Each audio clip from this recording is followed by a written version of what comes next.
I was debugging my model. All I had to do is debug my connection. Okay, ladies and gentlemen, so did you load that model in? Uh-huh. Okay, so I'd like to show where this model was going. This is a model we built in the fair city of Melbourne, and it includes the elements we were just talking about, to which Kurt introduced you, but it also includes a variety of additional elements as well. So here we have convenience stores, homes, and grocery stores. And we also have illustrated parks, ladies and gentlemen. These parks were obtained from the GIS information as well, and they're scattered around here, shown in green. Okay, we have in this model further a representation of individuals who circulate, and I'd like to walk you through just a little bit more how the logic of it expanded, so you can get some sense. And in a way, this is a good exposure to a model which is that's hybrid in character. Okay. So the basic logic that Kurt put into place for you is still here. You have this not seeking food, heading to convenience store in transit to home. Do you recognize this? Now, an important difference is twofold. The first thing is when they're shopping in a convenience store or shopping in a supermarket, if you go look at the logic for this, one of the things you see is that you are actually, as a result of the shopping, you are increasing your larder of food. In other words, you're building up food in your pantry from these. So shopping in the supermarket, you're getting 21 meals. Now, this is written in a very longhand way. I have a slight preference for writing it this way. This thing equals this thing plus 21. That's just a shorthand in Java for that. But you could also write it this way. A equals A plus 21. But you can write A plus equals 21. It'll be the same thing. Same thing with shopping in a convenience store. Here, though, we're only getting a single food item, which in Canada might be a corn dog, or in Adelaide it might be a floater. Right? Pie floater. It's not a floater, it's a pie floater. What's that? A pie floater. A pie floater. It's a Peas and mushrooms, yeah, right? it's a pie floating in pieces. It would have been, yeah. But it's not a floater, because I don't want to tell you what a floater is. Yeah, you don't want to know what a floater is. Okay. I won't ask about floaters. So it's a pie floater. Yeah, a pie floater. Okay. You can't eat the other one. Oh, it's already been eaten. Okay. Okay. Enough said. Okay. So in the convenience store, maybe here people buy what, meat pie or something? A kebab. A kebab. Okay, that's great. Well, it's not great, but it's good to know. Okay, ladies and gentlemen. But so there was some extra logic, and that reflects the fact that this model is further keeping track of, for each person, how much food of various sorts is in their larder, the number of convenience store meals remaining they have, and the number of supermarket meals remaining. And within this model, we have a fairly detailed representation of a decision-making process involving choices of foods. So if we have both types of food to choose from, we'll flip a coin according to our preferences as to whether we eat a supermarket meal or a convenience store meal. Otherwise, if we only have one, we'll eat just that. If we have no food at all, we'll go shopping for food. Okay? This is what's called an action chart in any logic. And if you go and you click on these things, you will find that there's logic behind this that you can see in the properties menu. So here's an action chart, and here you can see that for this type of thing we have a condition. And basically, I have an explanation of that condition. Do we have both types of food to choose from? And this, ladies and gentlemen, is the precise way we specify it in any logic in Java. So we ask, do we have more than more than 0 convenience store meals, and do we have more than 0 supermarket meals remaining? In other words, do we have at least that many meals, at least one meal of each type? And if it's true, we will go this way. If it's false, we will go that way. Okay? So this action chart provides a convenient way to depict. More to the point, it provides a visually transparent way to depict the logic of, in this case, the decision process. These action charts are very favorable for showing a model to stakeholders, where you want to walk them through what the decision procedure is that's captured in the model. Of course, this could have been represented as code, but by virtue of representing it with an action chart, we can enhance the transparency of the model by allowing many types of people to look at this and give input as to this basic decision rule. So this is the decision rule of how they eat meals, okay?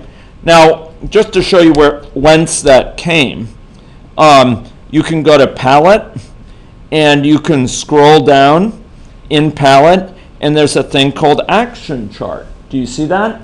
It's an action chart palette. And here, ladies and gentlemen, you can see the building blocks for an action chart.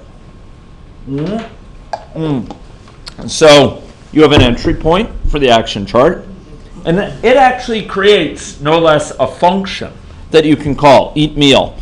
And then you can have a block of code, that's what these are, or a decision, and you can actually introduce variables and have loops within it as well. Okay, ladies and gentlemen, so we have eat meal going on, and let's go see whence that's called. Okay, so if you go up just above eat meal, there's a thing called, characteristically, eat meal event, and its job in life is simply 3 times per day you eat a meal. Okay? Yeah. How do doctors have a way of writing that? TPD or something? TDS. Sorry? TDS. TDS. What does it stand for? What is that? 3 times a day. Oh, 3 times. 3 times a day. It'll be Latin. Yeah. So this 3 times a day, this eats the meal. This person eats the meal, and this eat meal is actually describing this action chart. Okay, and the action chart benefits by having English descriptions accompanying computational descriptions, accompanying this kind of logic. Do you see that? That, ladies and gentlemen, provides a measure of transparency but precision simultaneously. So we have this eat meal event. We could have captured that. Now, eating the meal, when we eat an actual meal here, like eat a convenience store meal, it has several consequences. One consequence of eating a convenience store meal is that we have one less meal remaining in the larder. So we subtract 1 from our count of meals. And how could we have, now that you are veterans of this boot camp, how could we have more tersely indicated this equals this minus 1? What could we have written? Anyone? Minus. Yeah, or minus equals 1 would be another way. Okay. But then something else happens, ladies and gentlemen. We increase a record of the number of convenience store meals that we have ever eaten in our life. And we could have written that, instead of saying count convenience store meals eaten equals count convenience store meals eaten plus 1, we could have written what? Plus. Yeah. But you notice there's also energy intake equals energy from convenience store meals. Now, there's a bit of a unit issue here, which I won't go into, but suffice it to say that this provides some measure of energy intake over coming hours before your next meal. okay? And that, ladies and gentlemen, affects what lies at the top of this diagram. The top of this diagram is a weight balance model, or a sort of model associated with weight gain and loss, where a person has energy in, and they have two types of energy expenditure. One through physical activity, and one based on basal energy expenditure, some sort of energy expenditure that's associated with just maintaining their bodies, body mass, etc. And that basal energy expenditure depends on your existing weight. So if one's larger, there's more energy being expended. But then the physical activity one depends on a distance to a park, and so distance from home to the nearest park, and a coefficient associated with how much parks end up impacting physical activity. So a beta intercept and a beta depending on the distance to the park. And finally, in the energy in, there's this energy intake variable. Where have we seen that before? Wherein does that lie? Where is that in the model? Yeah, it was in the flow chart. This energy intake is no less, ladies and gentlemen, than this thing when you eat a meal, you set energy intake, okay? So that's how that couples to this diagram. So as we run this model, the energy in is changed as one opts for fare from a convenience store or from a grocery store. And that will end up impacting the weight, as will the physical activity environment in the form of parks, okay? And of course, when one goes to shop for food, as has been seen before, the probability of shopping wisely, as they called it, that was something that you actually created, right? Probability of shopping wisely was this code that you already created. Do I shop in a supermarket or a convenience store? So in short, ladies and gentlemen, we have captured in this model preferences for eating convenience store meals versus supermarket meals, but also the effects of distance. That if we live further from a supermarket, we're more likely to go to that convenience store that's nearby. And that ripples through to where you go shopping. Where you go shopping ripples through, ladies and gentlemen, to how many items of each type are in your larder, how many of those pie floaters, how many of the corn dogs, and indeed how many of the broccoli spears. Is it a spear of broccoli? It's a head of broccoli. Thank you. Spear of asparagus. Okay. Yeah. Yeah. What's the variable with the non-today? That is a constant variable. So, so if you don't want to make it a parameter, but you just want to make it some constant that's assumed here, this is a way of illustrating that it's a constant. But you don't want to specify it as a parameter to be changed from person to person.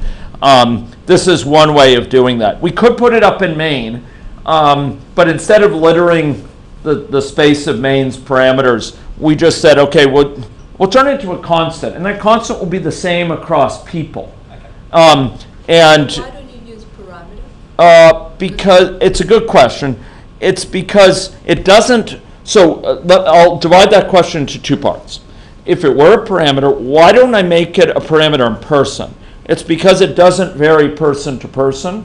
We don't need to vary it from this person to that one, how the distance to parks affects my energy expenditure. Let's suppose that. Or, the amount of food I get from a convenience store meal or what have you. Now, I could have put it as a parameter in main, and then it wouldn't vary from person to person. But then I thought, well, I don't want to just create tons of parameters in main, so I just stuck it as a constant variable here. It's sort of a documented constant that's shared between all people. And that's why it's declared, it should be called static as well. Static and constant. I don't know why I didn't do static. There, I should have done static. It's a constant that is it doesn't change. It's only one of them for all people. Okay, so those were constants. Good question. Is that helpful, Brendan? That's fantastic. Okay. So it's another way to do it. And honestly, Kim, I go back and forth whether this should be a parameter or in main, or maybe I should make a parameter person because it doesn't need to be in main, but it doesn't have to vary by person, or should I do it as a constant? I'm of several minds about it, and so I thought, well, it'd be nice to show it. Be nice to show it to them. We built it together, as I recall. So we said, oh, I'll do it this way. I don't know how the person who loves English so much is dealing with the concept of a constant static variable. Oh, it's horrible. It's horrible. It's terrible. And I stand before you, a man of some sins when it comes to using the word static. So unfortunately, in programming, static means a different thing than it does in dynamic modeling. So when we talk about dynamics versus statics, we're talking about a thing that's constant over time versus the thing that's changing over time, dynamic. But in the programming context, that static actually means there's only one value shared for all instances of a class. So you might have many particular people, but they all have the same value of it.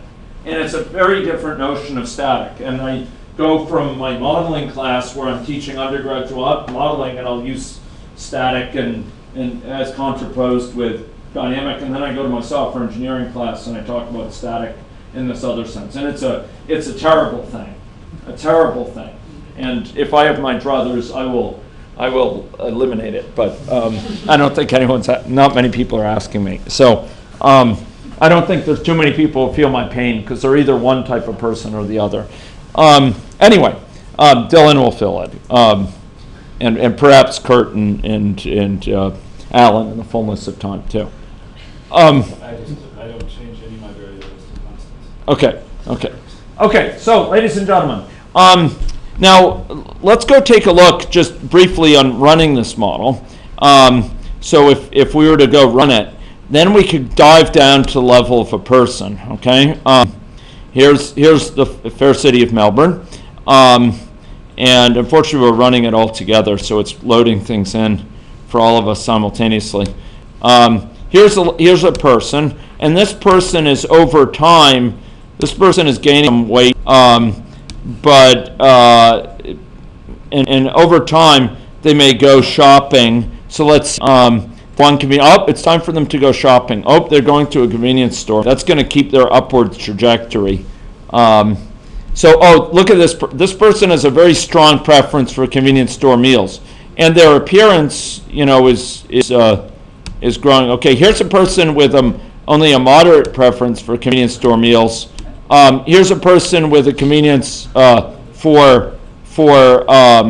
hey, come on. There was someone here with a real preference for. But there was someone with really, really strong hankering for supermarket meals, I thought. I think that was index 0. There it is. There you go, yeah. Here we go. This one likes going for convenience store meals. For supermarket meals. So they occasionally go for a convenience store meal, but here they're going through supermarket meals. So their weight is going somewhat downwards right now. Now eventually they might go. See, they're burning through these, right? They're burning through. Okay, 8, 7, 6. Okay, now they've got to figure out where to go shopping. Okay, they went to the supermarket again. Maybe they live near a supermarket.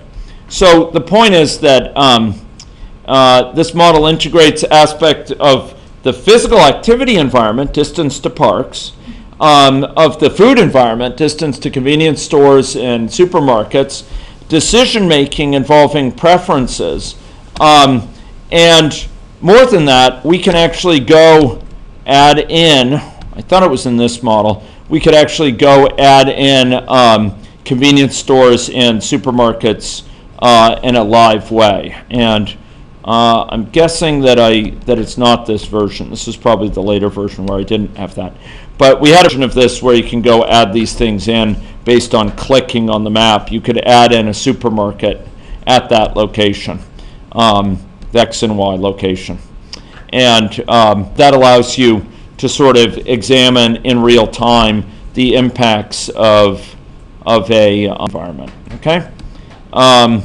So here we go. And then we have outputs of various sorts between fraction of meals eaten at convenience stores versus weight, or the distance to a grocery store versus weight, etc. So that's where this was going. Probably in another 2 hours or so, you could have this model fully in place if Kurt had continued his comments there. Okay? Great. Any questions related to that? Any questions? No? Okay. Yeah, it was another version where we could click on it and add a convenience store, add a grocery store at a certain place. Okay. So that's where that was going. I think I'll close that out then. And we are going to go on